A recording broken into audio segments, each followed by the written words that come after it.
Can someone explain why scipy.integrate.quad gives different results for equally long ranges while integrating sin x?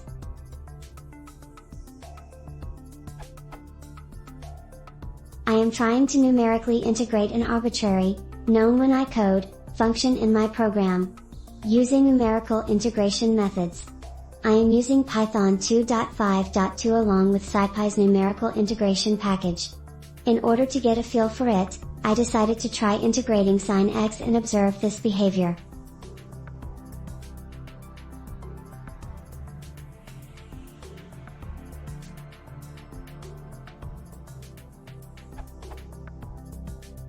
I find this behavior odd because 1.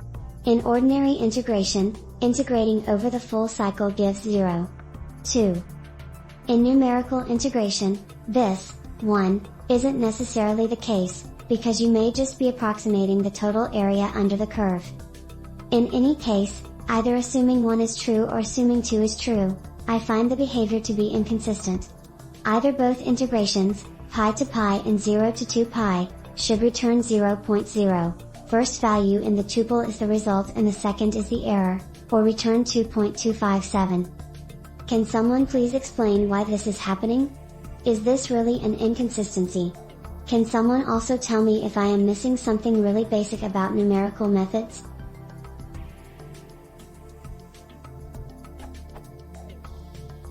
In any case, in my final application, I plan to use the above method to find the arc length of a function. If someone has experience in this area, please advise me on the best policy for doing this in Python. Edit. Note: I already have the first differential values at all points in the range stored in an array. Current error is tolerable. Endnote. I have read Wikipedia on this. As Dimitri has pointed out, I will be integrating sqrt1 plus difffx, x2, to get the arc length. What I wanted to ask was, is there a better approximation / best practice? Faster way to do this? If more context is needed, I'll post it separately / post context here, as you wish.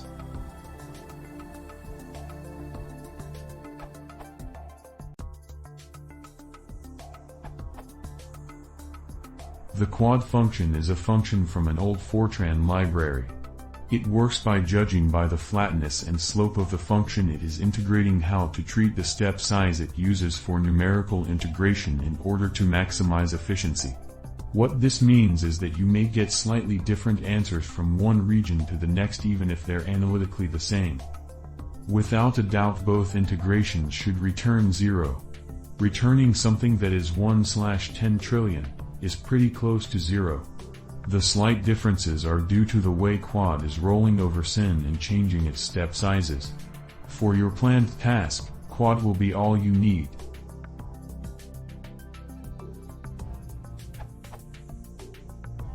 Edit.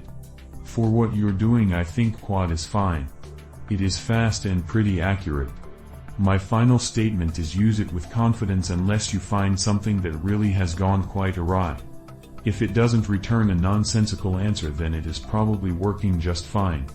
No worries.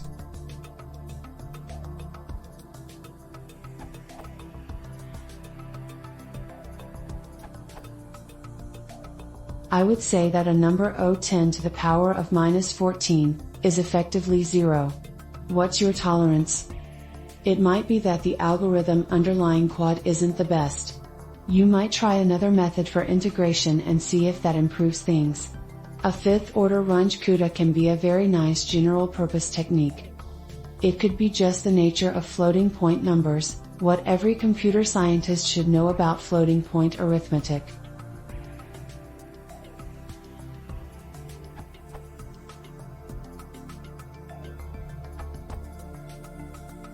I think it is probably machine precision since both answers are effectively 0. If you want an answer from the horse's mouth, I would post this question on the SciPy discussion board.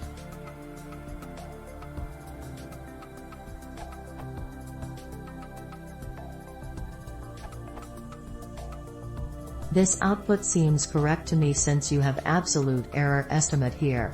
The integral value of sin x is indeed should have value of 0 for full period, any interval of 2 pi length, in both ordinary and numeric integration, and your result is close to that value.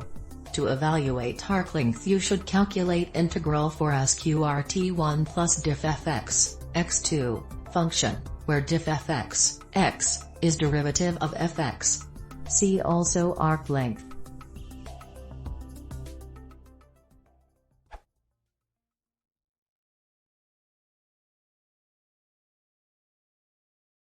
If you want to see more, please consider subscribing.